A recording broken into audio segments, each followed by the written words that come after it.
cultivate awareness of what triggers you and understand deeply the reactions your body has to these triggers, the reactions your body has to other people's judgments, and the knee-jerk reactions that result from those triggers.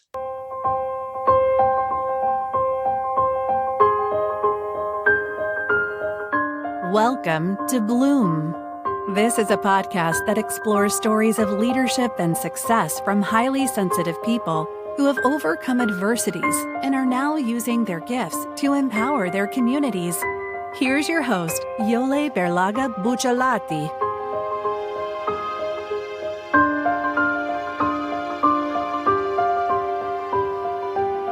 Welcome to the Capturing Moments series, where I explore key concepts and insights, practical tips and inspiration to support you to navigate the complexities of high sensitivity. I am sure that you are familiar with the inner critic, that saboteur, that nagging voice that keeps telling you that you are somehow flawed or just not good enough. You will also most likely relate to my belief that this inner saboteur has absolutely no sense of humor. For some of us, the inner critic takes an extreme form of self-hate. These patterns can be deeply ingrained in our unconscious mind and also in our body, which is very often forgotten. This feeling of being unloved, of not belonging, of not being good enough is also deeply, deeply installed in our body, the way we feel inside. These patterns of being unloved, of self-hate, leave a deep mark in our nervous system and in our muscular system. And that needs to be addressed just as much as the mental plane. More often than not, this judgment on ourselves is challenging to identify because it is so deeply buried in the unconscious parts of our psyche and bodies. And on top of that, because of our propensity for deep processing and emotional reactivity, we very often find ourselves stuck in a cycle of self-sabotage. It is crucial to understand that as a rule, the inner critic, the saboteur, is driven by a deep sense of unworthiness. Does that sound familiar? So today, I want to address this lack of self-love. And I want you to understand the mechanism of what is going on, how you can identify the parts, the complexity of it, and then address it in a proper way. So let's start at the beginning. How did this pattern of self-sabotage arise? For many of us, it is traumatic experiences, being it adverse childhood experiences or other early traumatic experiences, for example, in your family or at school. Teachers are known for bullying, so are your peers. How much were you accepted, loved, and validated, either as a young person or a young adult, or sometimes even later in life? Many of us will develop people-pleasing tendencies and other so-called safe behaviors that are at the which have at their base a desire for acceptance and validation. And let me stress that it is not something that just highly sensitive people crave. All human beings want to be accepted and validated. However, these adaptive strategies that we came up with in order to fit in are a trap. They're a trap because you need to keep denying who you actually are. And they keep you in a perpetual cycle of having to choose between who you are and who the person is that you think that is accepted and loved.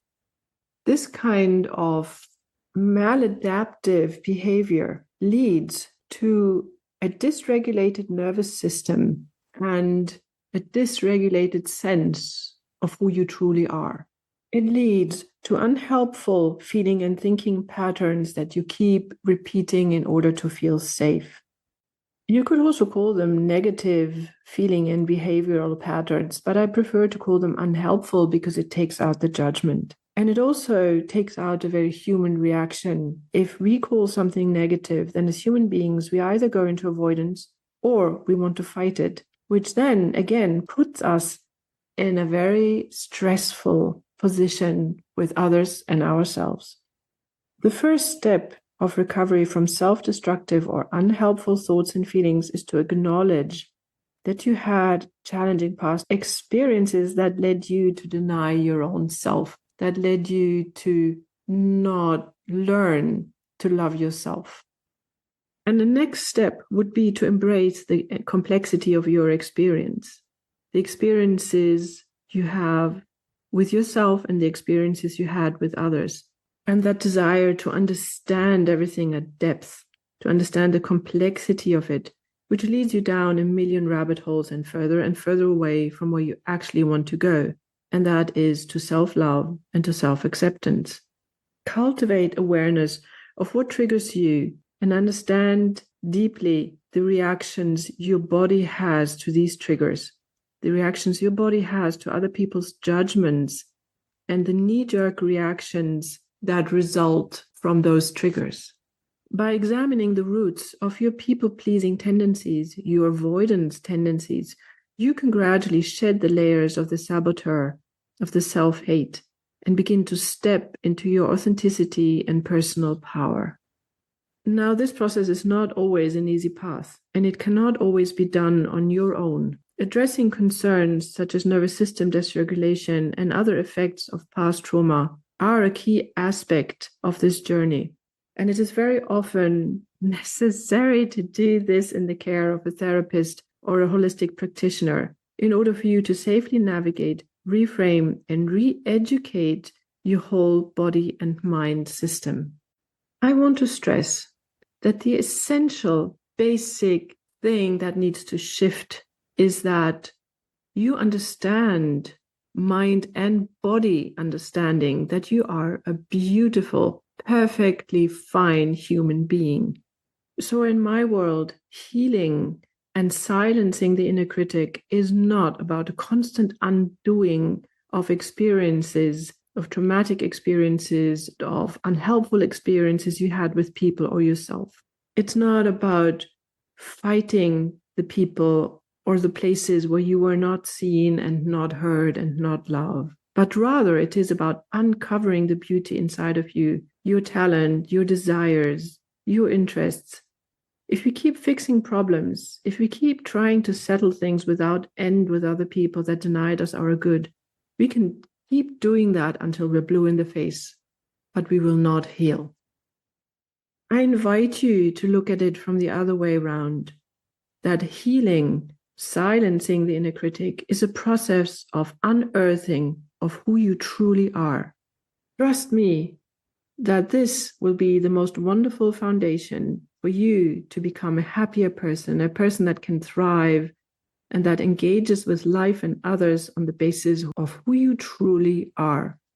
So, prioritizing self-care, setting healthy boundaries, and seeking support from trusted individuals is also a very important part of this process. But again, I stress the fact that all of this needs to start with love for yourself. So go and find out. What do you love to do? What makes you happy? What makes you feel connected to life and to other people? And follow all of these things like a bee follows the honey. Make that your priority, not the struggle to be free, not the struggle to let go of things, but welcoming in more and more parts of who you are and what you love to do in this life. By opening up and fostering who you are and supporting yourself into more and more opportunities is what's going to bring a gradual shift for you and make it possible for you to be a more and more empowered human being. This greater self-acceptance and understanding of who you truly are will ultimately empower you to lead authentically and be compassionate with yourself and others. Then in the next step, learn to manage your complex emotions. And by manage, I do not mean suppress or just re-engineer, but to accept and understand that your emotional reactivity is a part of who you are, and to not always take it so seriously as we tend to. And start to also manage external stimuli in the sense that if things get too much, if certain situations overwhelm you, do your very best to not subject yourself to them until your nervous system has recalibrated, and healed to such a degree that you can actually go out and do these things. In this context, it is absolutely paramount that your nervous system gets a chance to heal, to reset from past, old, overwhelming, stressful patterns of existing in this world.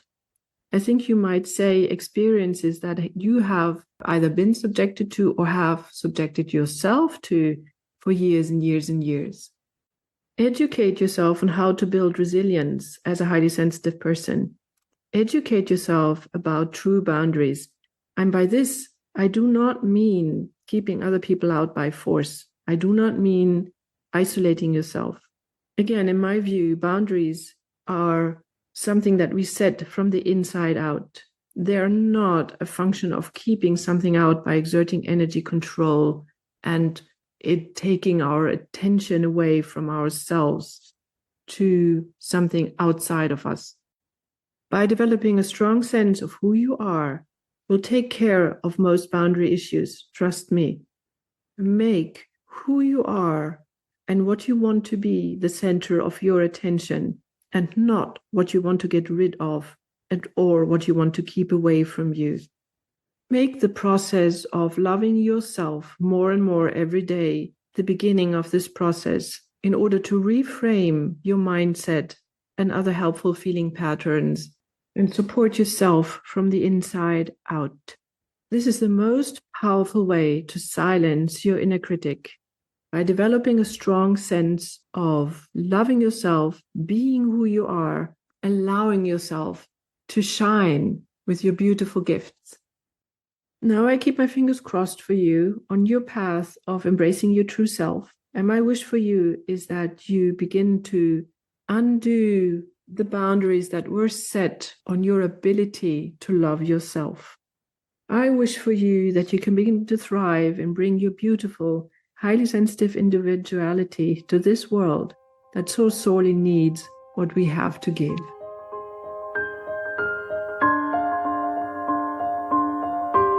If you want to continue this conversation, book a free 30-minute consultation on Yole's website at integralcoreproject.com/en/contact. And we invite you to join the support group for highly sensitive people. To join the support group, go to integralcoreproject.com/support group. Thank you for listening to the podcast. If you enjoyed the show, please subscribe and rate it.